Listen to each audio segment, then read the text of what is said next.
and welcome. I'm Christy with the Sonlight team, and I'm glad you're here. I see you joining, and I'm glad that you're here today. And I wanted to just talk really quickly because I know this is a busy season, so I'm going to keep it quick today. And I wanted to talk about gratitude.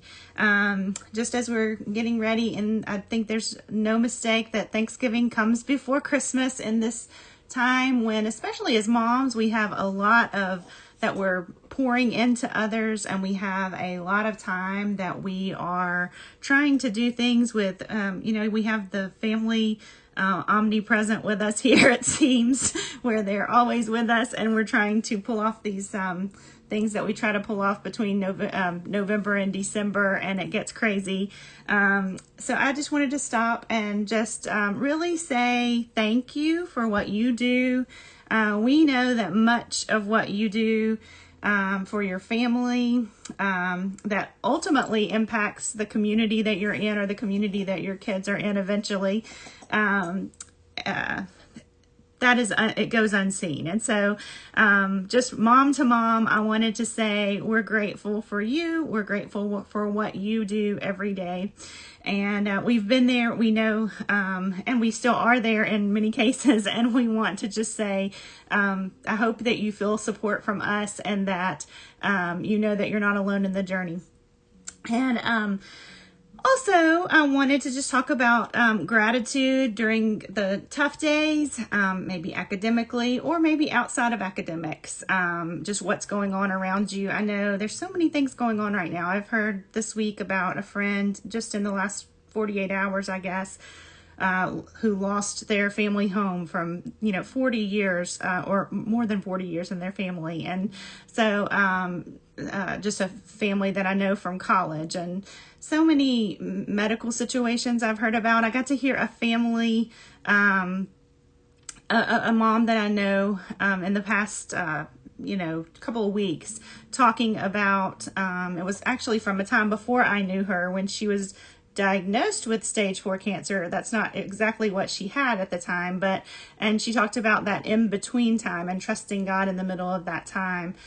So much going on, so much happening in our country and around the world, and then just the busyness of the holidays on top of that. So I think it's a great time to stop and talk about gratitude.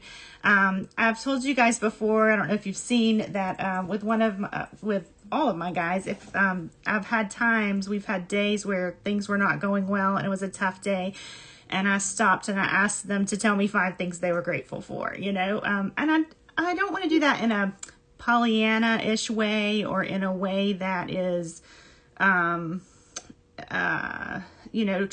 allowing people to feel things that are painful, things that are hurting, and definitely there's a time to grieve, there's a time for rejoicing, there's time for all of that.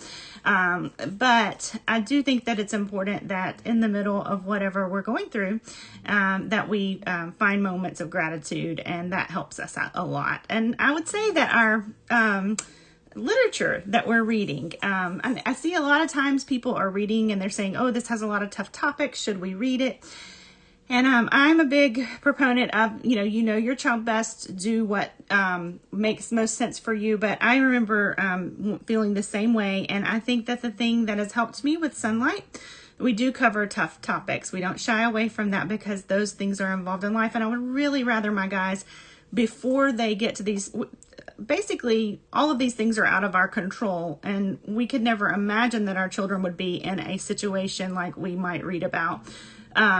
But I do love that we get to talk about those things, and, just learn from the characters and their resilience, and learn lessons through literature. And I think that it's that mix of gratitude as you read, not like, oh, they have it so horrible. We have, not in that simplistic way, but in a way, even through The Hiding Place comes to mind.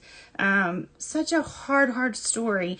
But in the midst of that story, I learned from Corrie ten Boom and her sister, and how they were grateful for things that we would have a hard time finding it, on a normal day. That would be a hard thing to be grateful for. The things that I won't give away everything from the book, but the things that they talk about, that they're able to find moments of gratitude, even in really, really tough situations. And so I think that that's a good thing that we can teach our children about being resilient and being grateful. One of our friends here, Lisa, for years, my son actually brought it up we didn't do it this year, and I feel bad. And he actually said, I have a poster, we could catch up. But she gave us the idea years back, of having a poster, and every day, everyone in the family writes what they're grateful for. And my 10th grader brought it up. He said, remember that year that we did that? That was so great.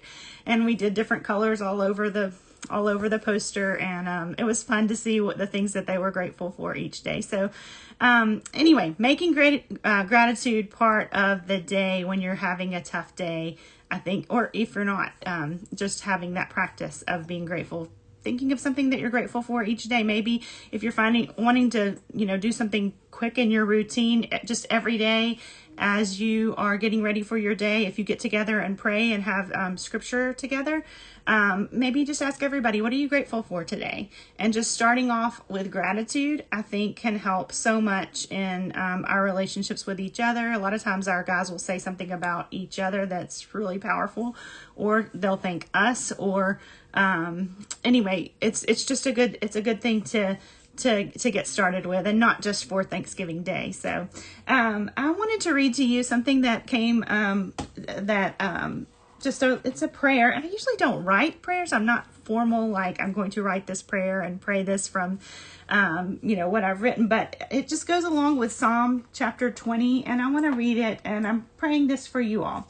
I pray you will see God answering and protecting you, sending help, giving you support, remembering and regarding you with favor, remembering and regarding with favor your commitment to Him and worship that He will grant and fulfill and save.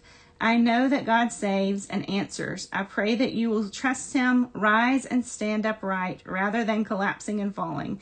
I pray that you will see Him answering when you call.